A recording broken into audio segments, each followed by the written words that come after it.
Hi friends, మహాభారతంలో అతి ముఖ్యమైన ఘట్టం కురుక్షేత్ర యుద్ధం.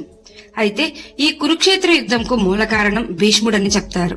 అలాగే కొంతమంది పండితులు భీష్ముడు ఏనాడు ధర్మబద్ధమైన పనులు చేయలేదని కూడా చెప్తారు. కానీ మహాభారతంలో భీష్ముడు ప్రధాన పాత్ర పోషించాడు. వ్యాస భారతంలో భీష్ముడు కురువంశ మూల పురుషునిగాను, పరాక్రమవంతునిగాను, ధర్మానికి ప్రతీకగాను, గొప్ప ధనుర్ధారిగాను చెప్పబడ్డాడు. ఈ విషయాన్ని వ్యతిరేకించే వాళ్ళు కూడా ఉన్నారు. వీరు భీష్ముడిని అధర్మాలు చేశాడని ఎందుకంటారంటే, భీష్ముడు తన జీవితంలో కొన్ని అపరాధాలు, పాపాలు చేశాడు. ధర్మాన్ని పాటించడంతో పాటు కొన్ని సందర్భాలలో పాపాలు చేశాడు. వాటి కారణంగా అంపశయ్యపై చాలా కాలం ఉన్నాడు. అంపశయ్యపై ఉన్నప్పుడు భీష్ముడిని చూడటానికి వచ్చిన శ్రీకృష్ణుణ్ణి తాను చేసిన తప్పేంటని భీష్ముడు అడుగుతాడు. అందుకు శ్రీకృష్ణుడు భీష్ముడు చేసిన 7 పాపాల గురించి వివరిస్తాడు. భీష్ముడు చేసిన ఆ 7 పాపాల గురించి ఈ వీడియోలో తెలుసుకుందాం.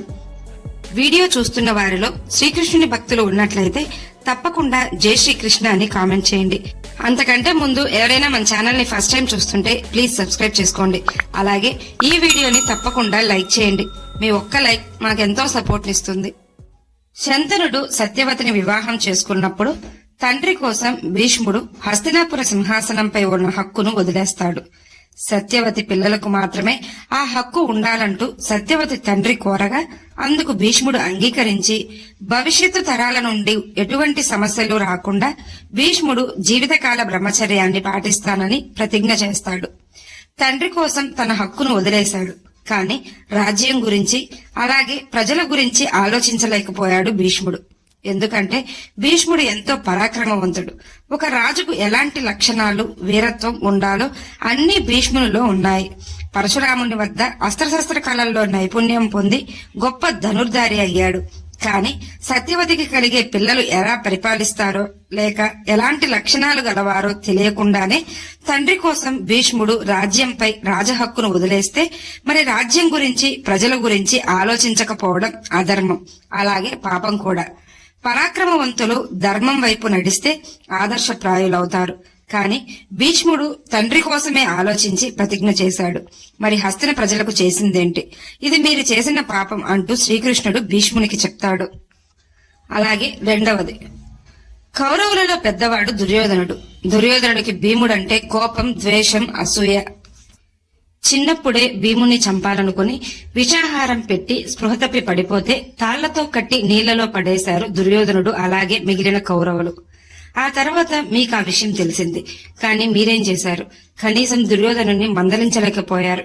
అంతటి ధర్మ మార్గంలో నడిచే మీరు దుర్యోధనుడి అధర్మాలను మౌనంగా చూస్తూ ఉండిపోయారు. కనీసం మీరు అది తప్పని వారించలేదు. అధర్మాన్ని చెప్పలేకపోవడం కూడా పాపమే కదా అంటూ భీష్మునికి చెప్తాడు శ్రీకృష్ణుడు.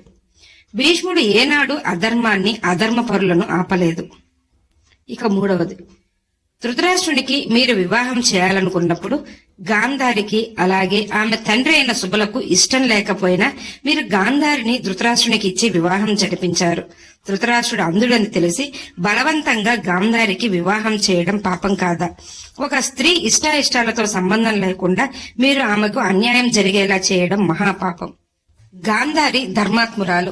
అందుకే తన భర్త అంధుడని తెలిసి తను కూడా లోకం చూడకూడదని కళ్లకు గంతలు కట్టుకుని జీవితాంతం అలానే జీవించిన గొప్ప స్త్రీ గాంధారి. కాని ఆమె విషయంలో మీరు చేసింది మహాపాపం అంటూ భీష్ముడు చేసిన తప్పును వివరిస్తాడు శ్రీకృష్ణ భగవానుడు.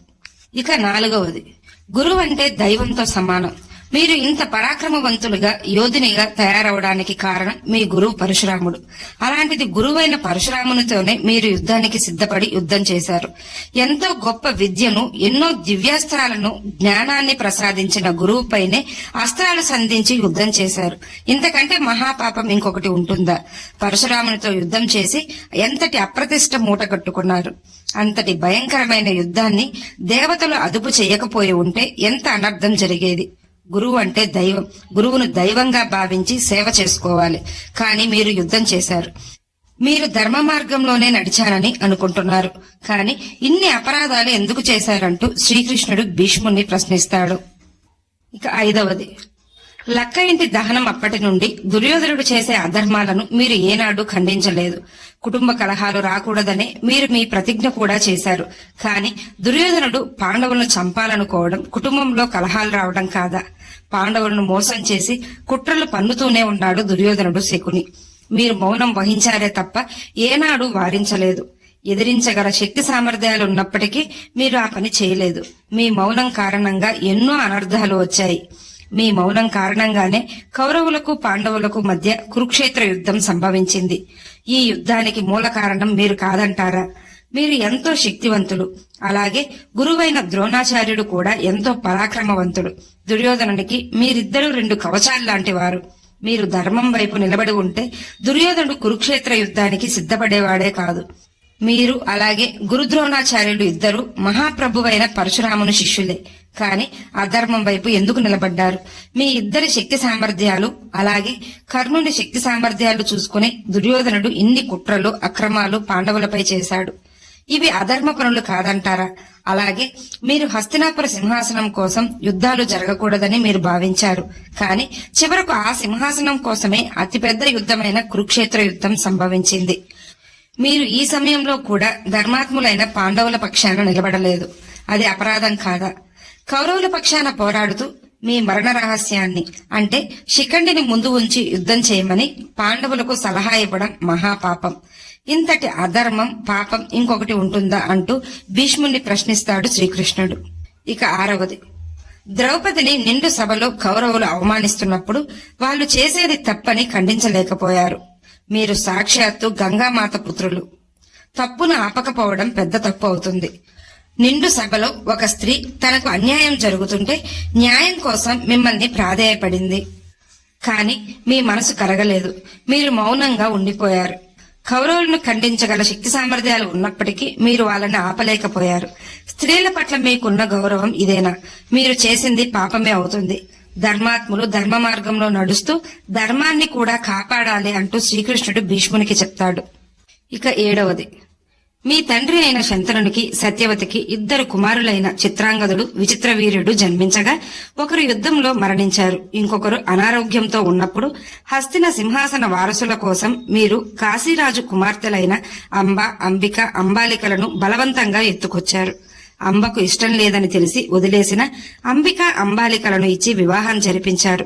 విచిత్ర వీర్యునికి అంబిక అంబాలికలకు ఇష్టం లేకుండా వివాహం చేయడమే కాకుండా వ్యాస మహర్షిని తీసుకొచ్చి ఆయన తపోశక్తితో అయిష్టంగానే అంబిక అంబాలికలకు సంతానాన్ని కలిగేలా చేశారు. ఇన్ని పాపాలు చేసిన మీరు ధర్మాత్ములు ఎలా అవుతారు అంటూ శ్రీకృష్ణుడు భీష్ముడు చేసిన పాపాలను తెలియజేశాడు. ఈ వీడియో మీకు నచ్చినట్లయితే లైక్ చేయండి, షేర్ చేయండి, అలాగే సబ్స్క్రైబ్ చేసుకుని పక్కనే ఉన్న బెల్ ఐకాన్ ని ఆన్ లో ఉంచుకోండి. Thanks for watching.